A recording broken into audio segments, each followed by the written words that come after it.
बेटा, मैंने तेरी पुकार सुन ली, माँ। एक छोटे से गांव में एक छोटा लड़का रहता था, जिसका नाम रोहन था। रोहन अपनी माँ से बहुत प्यार करता था और हमेशा उनकी बात मानता था।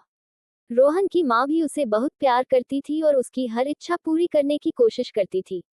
एक दिन, रोहन ने अपनी माँ से कहा, माँ, मैं तुम्हारी पुकार सुनना चाहता हूँ।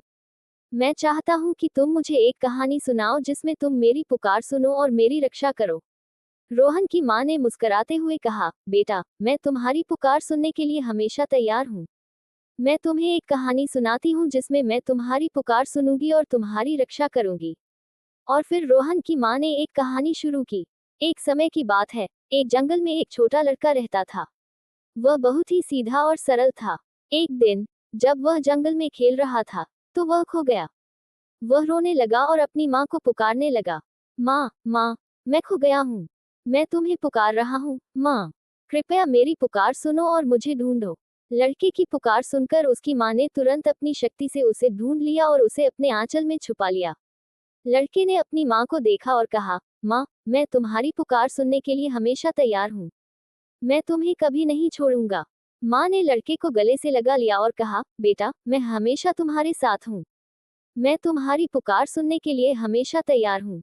रोहन की माँ ने कहानी खत्म की और रोहन को गले से लगा लिया। रोहन ने कहा, माँ, मैं तुम्हें कभी नहीं छोड़ूंगा। मैं तुम्हारी पुकार सुनने के लिए हमेशा तैयार हूँ। रोहन की माँ ने मुस्कुराते हुए कहा, बेटा, मैं भी तुम्हारी पुकार सुनने के लिए हमेशा तैयार हूँ। मैं तुम्हें कभी नहीं छोड़ूंगी। और फिर रोहन और उसकी माँ ने एक दूसरे को गले से लगा लिया और हमेशा के लिए एक दूसरे के साथ रहने का वादा किया। माँ की पुकार सुनने की कहानी यही खत्म नहीं हुई। रोहन की माँ ने उसे और भी कई कहानियां सुनाई जिसमें माँ की पुकार सुनने की महत्ता को बताया गया। रोहन ने अपनी माँ की बातें ध्यान से सुनी और उनकी पुकार सुनने के लिए हमेशा तैयार रहने का फैसला किया। और इस तरह रोहन और उसकी माँ का प्यार और भी मजबूत हो गया। वे दोनों एक दूसरे के साथ खुशी से रहने लगे और हमेशा एक दूसरे की पुकार सुनने के लिए तैयार रहे। माँ की पुकार सुनने की कहानी एक ऐसी कहानी है जो हमें सिखाती है कि माँ का प्यार और उनकी पुकार सुनना कितना महत्वपूर्ण है। ये कहानी हमें ये भी सिखाती है कि माँ की पुकार सुनने से हम अपने जीवन में सुख, शांति और समृद्धि प्राप्त कर सकते हैं। और इसलिए हमें हमेशा अपनी माँ की पुकार सुननी चाहिए और उनकी बात माननी चाहिए। इससे हमारा जीवन सुखी और समृद्ध होगा। माँ की जय हो।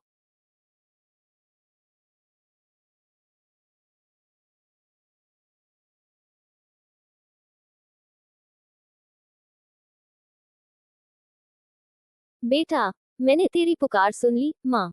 एक छोटे से गांव में एक छोटा लड़का रहता था, जिसका नाम रोहन था। रोहन अपनी माँ से बहुत प्यार करता था और हमेशा उनकी बात मानता था। रोहन की माँ भी उसे बहुत प्यार करती थी और उसकी हर इच्छा